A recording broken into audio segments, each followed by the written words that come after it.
Hey, VC, Jeff here. It's time to do a contest entry. Ron Haggerty's Vinyl Pasta has been doing a contest now for about 2 weeks. It's got about a month left to go, so you have plenty of time to enter.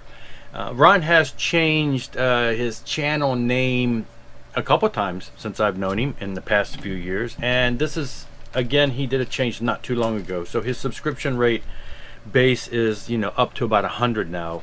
Whereas he was up there quite a few hundreds and hundreds before. But anyway, this is a contest basically just to, stimulate that a little bit. So he entitled the contest My Favorite Year in Music. Now I'm going to cheat a little because this is going to be called, in my opinion, one of my favorite years of music.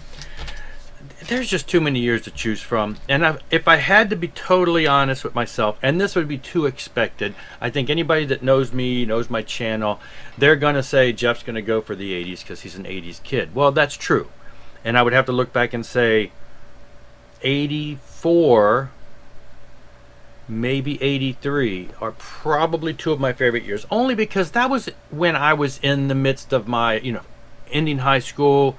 84 would have been the end of high school graduation and the beginning of my, Air Force time. So a lot of great stuff in 84. The 83, great stuff. I discovered hard rock music in the late 70s. So pretty much 80 to 84, those last few years of high school are going to be the most nostalgic. They're going to be the most influential on my opinions. They're going to be the music that I and my friends listen to the most as those, in our teen years. So what I try to do is break the mold a little bit, and I'm going to call this one of my favorite years because I'm going with 1990. Now, I will admit, I was not a big fan of the, the 90s alternative grunge and all that, so I can't go too far into the 90s, but 1990 was still on the tail end of the 80s. It still had a lot of great bands in that. Still melodic, somewhat, hairish type metal, whatever you want to call it, the glam, the I call it melodic metal. And so there's a lot of great bands, and when I looked back over that year, I thought, wow, yes, okay, there are a lot of great stuff for this. So I'm going with 1990 as one of my greatest favorite years.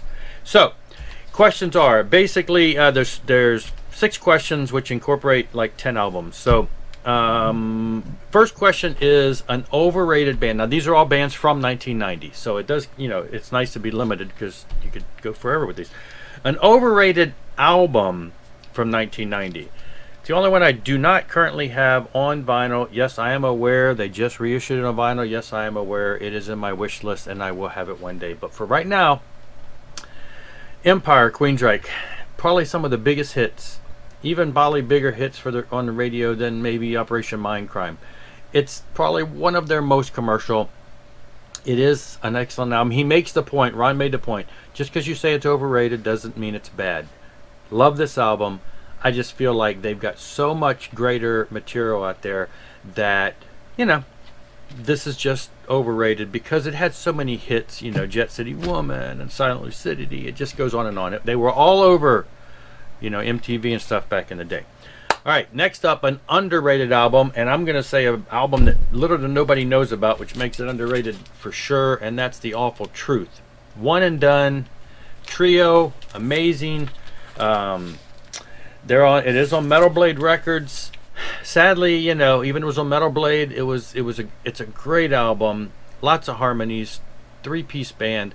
Now the 2 of the guys, the bass player and the drummer for the band, went on to join the Galactic Cowboys, one of my all-time favorite bands. So they sound very similar to that as far as kind of a sludgy, hard rockish metal at times, but just lots of harmonies, lots of great stuff.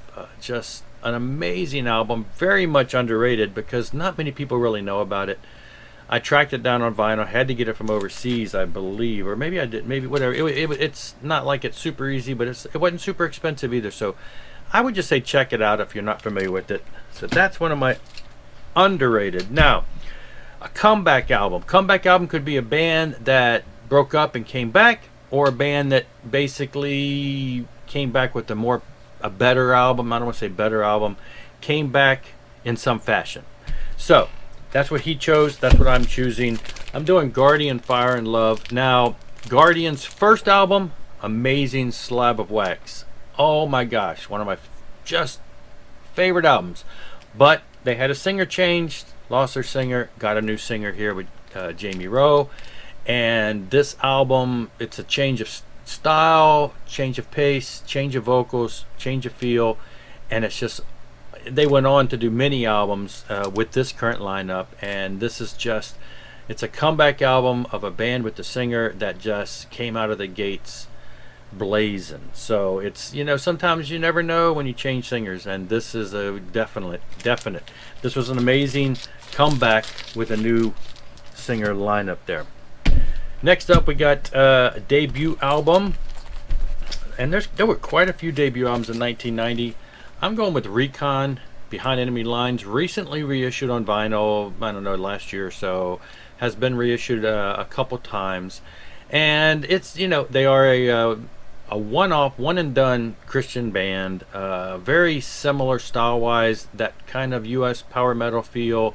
Vocalist is compared a lot to Halloween. They've got that kind of style. Great stuff.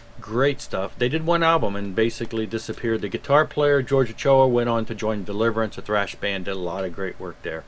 But this is still just, back in the day, tore it up, currently still tear it up.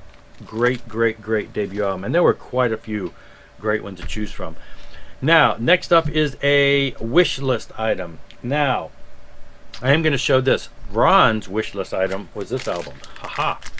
Now, you know, of course, to find an original of this would be, like he mentioned, hundreds of dollars. This is a recent reissue, bootleg, if you will, that came out, I don't know, in the past 6-8 months. So anyway, Ron, it is out there if you want to get a bootleg of it. It is available.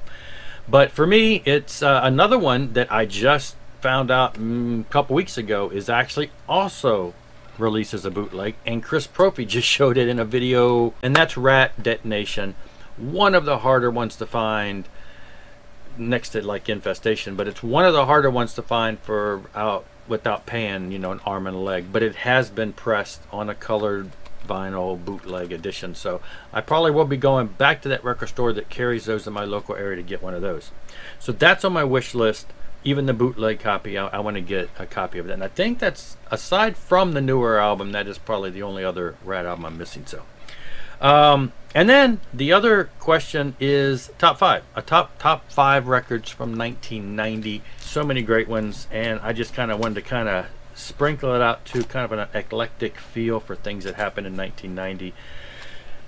Vengeance, or Vengeance Rising, I guess by this point. Once Dead, one of the early more extreme metal, a little more than thrash, a little less than death bands of the time.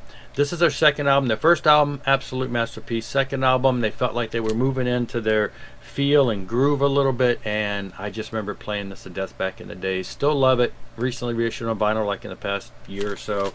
So yes, one of the more extreme records that I was getting into at the time, and I still love it, and I'm glad it just came out on vinyl.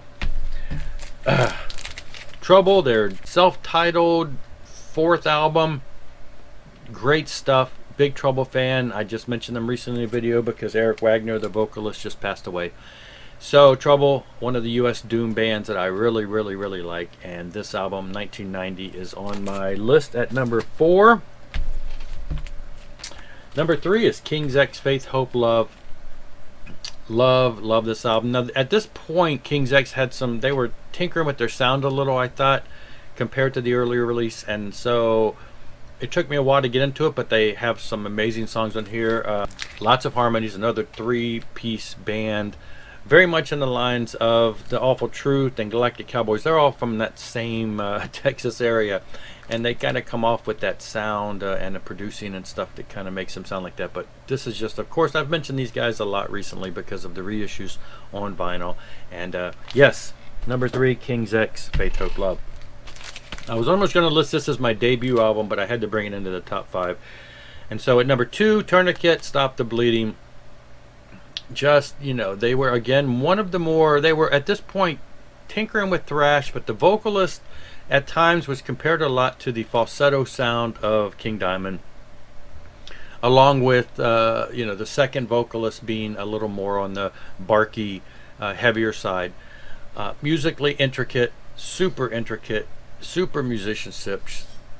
Just an amazing album. Great drummer. The band's still around, though I would say that the lineup on the first 3 albums is still kind of like their high water mark as far as my sound. They changed singers, they changed the musicians, and released a lot of great albums. But the first 3, this being the first, are just there. They're right there in my heart. Number 1, we're going to go with 77's Sticks and Stones. Pop, new wave, whatever you want to call it, blues-based rock. It's all there. 77's one of my favorite bands. I talk about them all the time. One of the non-metal bands that I listen to. One of the non-heavy bands that I listen to. One of my favorite bands. And like I said, their first earlier album started off new wave-ish, almost kind of punkish at times. Then they went kind of into more of just a pop rockish type sort of kind of new wave pop, and around this time they were still kind of hanging on that with some blues, some of the upbeat blues, rockabilly blues. I don't want to call it rockabilly, but things along that line.